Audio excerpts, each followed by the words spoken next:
Hello guys, this is Balat. Pinangalanan namin siyang Balat kasi nakikita nyo naman, binabalatan namin siya dahil one day na siyang hindi makalabas dyan sa egg. So, nakita namin sobrang dry niya na, and then yung eggshell dumikit na sa kanyang balat o sa kanyang feather. So, kailangan namin tanggalin. Nung tinatanggal ng asawa ko yung eggshell, parang matigas na yung lalo na yung dalawang paa niya. So, mapapansin nyo, hindi niya na naigagalaw. Siguro dahil yun na nga, nanigas na siya dun sa loob ng eggshell. So, kailangan siyang tulungan. Nung nilabas namin, ayan na siya guys, kung mapapansin nyo, hindi niya ganong maigalaw yung mga paa niya. Especially yung kanan niyang paa, as in paralyzed talaga. Hindi niya may angat. Tingnan mo guys, naka ano ba yan, yung naka-straight lang siya. So, yung isang paa, hindi rin siya makatayo. Hindi siya tulad ng ibang mga kapatid niya. Nung nabiyak, is nakatayo siya dahan-dahan. Pero yan, hindi. Tingnan nyo guys, mapapansin niyo yung isang paa niya. Nakaganyan siya.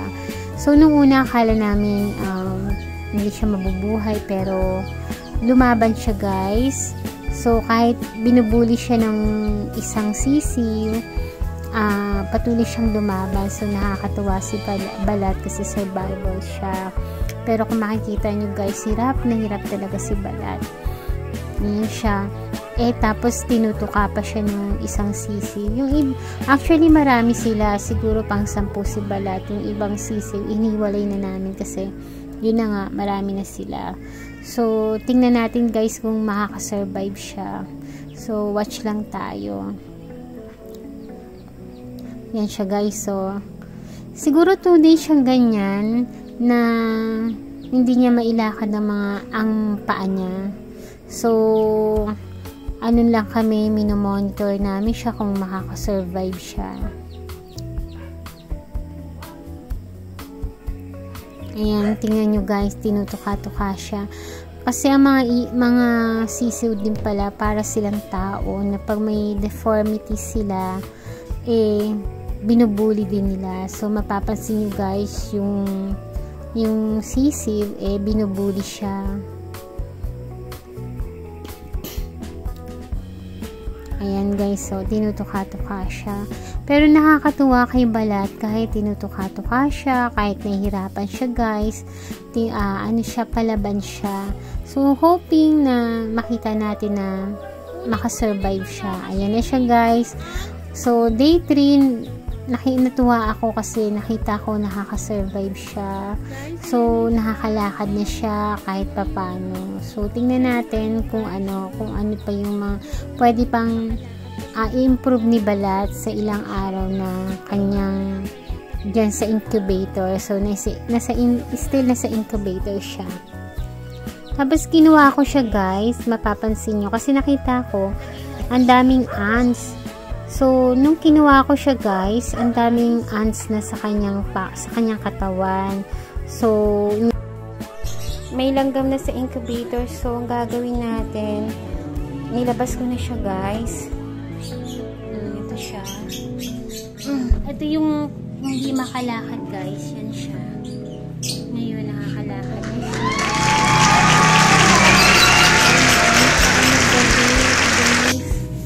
Kasi, siya yung matagal na tinulungan siyang makalabas sa eggshell. Kaya lang,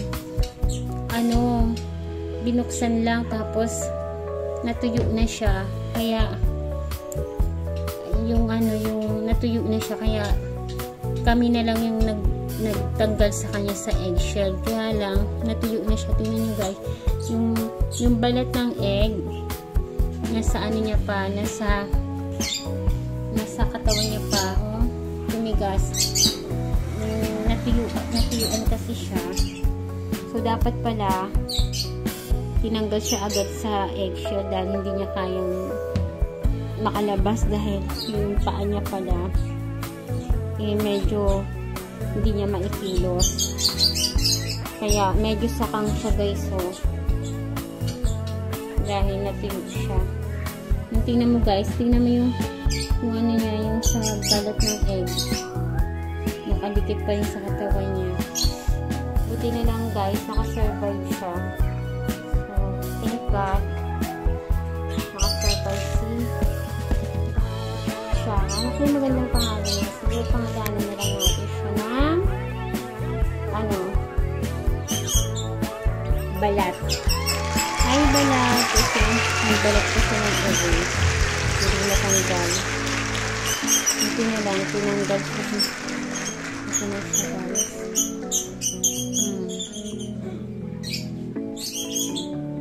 Sama na natin siya sa maraming sisig. Ayan, sama na natin. Inalanggam na rin siya guys. Tanggalin natin yung mga langgam sa katawan niya. So guys, sama natin siya sa mga sama natin siya guys. Sama natin siya. Ito guys. Sasama natin siya dito. So tatanggalin natin guys. So yan. Sama natin kasi hoy! Hoy! Ay! Hoy!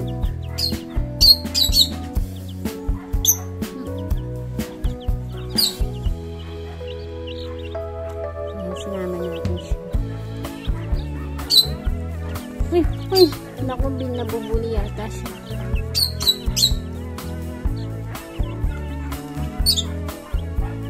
Tinatanggal niya siya. Guys, kahit pala sa mga sisiw, uso ang bully. So, tinanggal ko siya kasi yun nga, binubuli siya and then nilagay ko na lang siya sa isang box.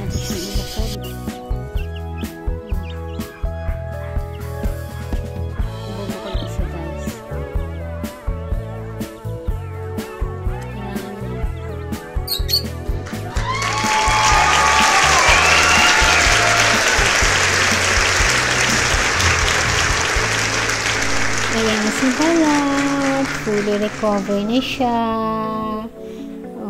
Right now, yung pinaka-last update niya, malaki na si balat. Kaya yan, lumaban si balat. Parang life lang yan, diba? May time talagang darating ka sa difficulties or nasa isa kang difficult situation. Pero, keep fighting lang dahil ang buhay nga raw, sabi nila, parang gulong. Minsan, hindi ka laging nasa ilalim. Darating yung oras na iikot din yung buhay mo at malalagpasan mo rin yung mga trials, mga problem o anumang difficulties yan sa buhay. Kaya keep fighting lang, just like balat na ngayon sobrang healthy na siya.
Binuli siya ng mga kauri niya.